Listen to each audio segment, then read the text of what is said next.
La economía tiene estos numeritos que a veces son muy fastidiosos y un poco abstractos, muy abstrusos, muy raros. A ver qué representa que baje el PIB, por qué el índice de inflación es importante, que crezca o que no crezca. A ver, al final esto se traduce en tener menos lana para cosas.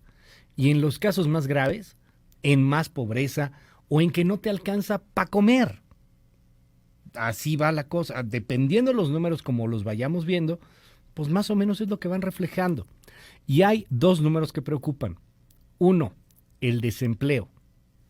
Otro, el asunto también de la inflación.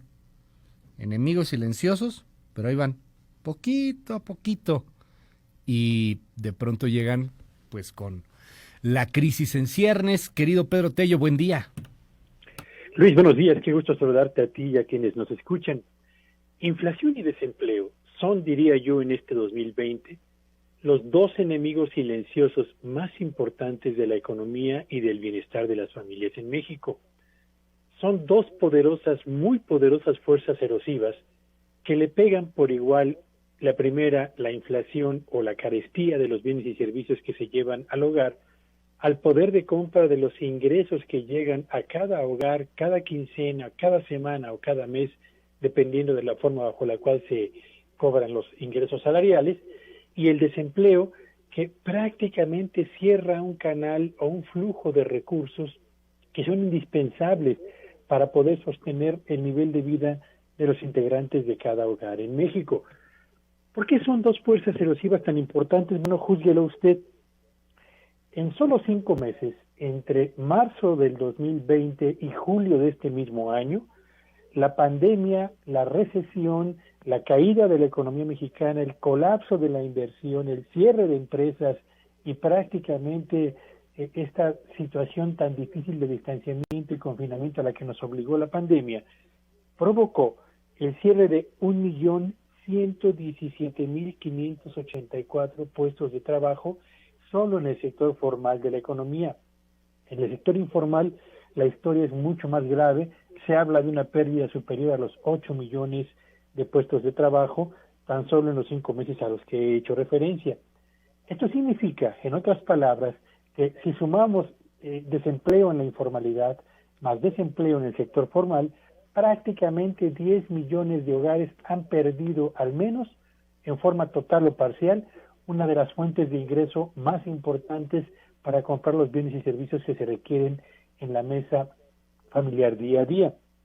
Pero si además usted agrega a esta pérdida de ingreso el hecho de que la carestía en México sigue escalando posiciones y que por lo menos en la primera quincena de este mes de agosto alcanzó la inflación en México su mayor nivel desde la primera quincena de junio del año pasado, es decir, en los últimos 14 meses, pues estamos hablando de que dos factores importantísimos para mantener la estabilidad en la economía de los hogares mexicanos, como lo son el poder adquisitivo y la conservación de fuentes de ingreso, hoy en día se están tambaleando en buena parte de la sociedad mexicana y tal y como se ha señalado en este espacio y lo han dicho también organizaciones como la CEPAL, va a provocar que la pobreza en México alcance niveles sin precedentes en nuestra historia reciente, pero sobre todo, Luis, auditorio, y de manera muy especial, que quienes estaban en la clase media desciendan 1 o 2 escalones en su estatus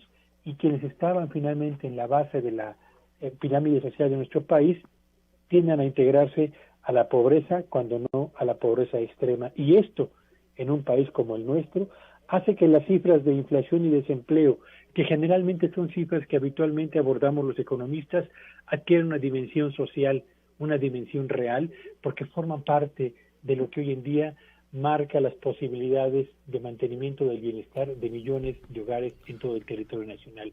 Inflación y desempleo, los dos enemigos silenciosos más poderosos de la economía familiar en este 2020, Luis. Querido Pedro, te aprecio muchísimo lo que nos das el día de hoy, la luz que nos echas en este punto. Estamos hablando de más fregados, para ser más abiertos. A ver, prácticamente todo el mundo empieza a afectarse después de todo esto Hay mucha gente de la clase media que puede pasar a las filas de pobreza, mucha gente, millones de familias.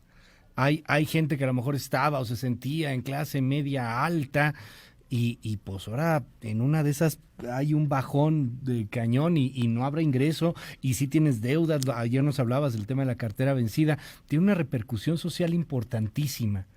Ojalá que le echemos ojo a esto y que pensemos que más allá de un spot para comprar cachitos del avión presidencial o más allá de la búsqueda de una elección para el 2021, en donde hay una clase política empuercada, enlodada en estupideces, empecemos a poner atención en lo que representa el hambre y la miseria del pueblo mexicano, en donde el resultado de esta pandemia es más hambre, es más pobreza, es más gente fregada. Y nos toca a todos, Pedro. Ojalá que le echen un ojo a los dirigentes, ¿no? Para eso se les paga. Por supuesto que sí, Luis. Y recordemos, a partir del martes de la próxima semana, dentro de una semana exactamente, 9.2 millones de créditos tendrán que empezar nuevamente a pagar capital e intereses durante este periodo de diferimiento de pagos que se extendió hasta 6 meses. Y de esos 9.2 millones de créditos, Luis, auditorios, 3.4 millones corresponden a tarjetas de crédito y 3.3 millones a empresas micro, pequeñas y medianas. En otras palabras, hogares sin capacidad para pagar tarjeta y empresas sin posibilidades para poder pagar créditos y mantener empleo. Así que sí, dos fuerzas agresivas poderosísimas, inflación y desempleo, van a seguir golpeando a las familias en este año, Luis. Abrazo, Pedro Tello, te seguimos en tus redes. Me encuentran en Twitter, en @Petello Villagrán. Que tengan un espléndido martes todos. Gracias, Pedro.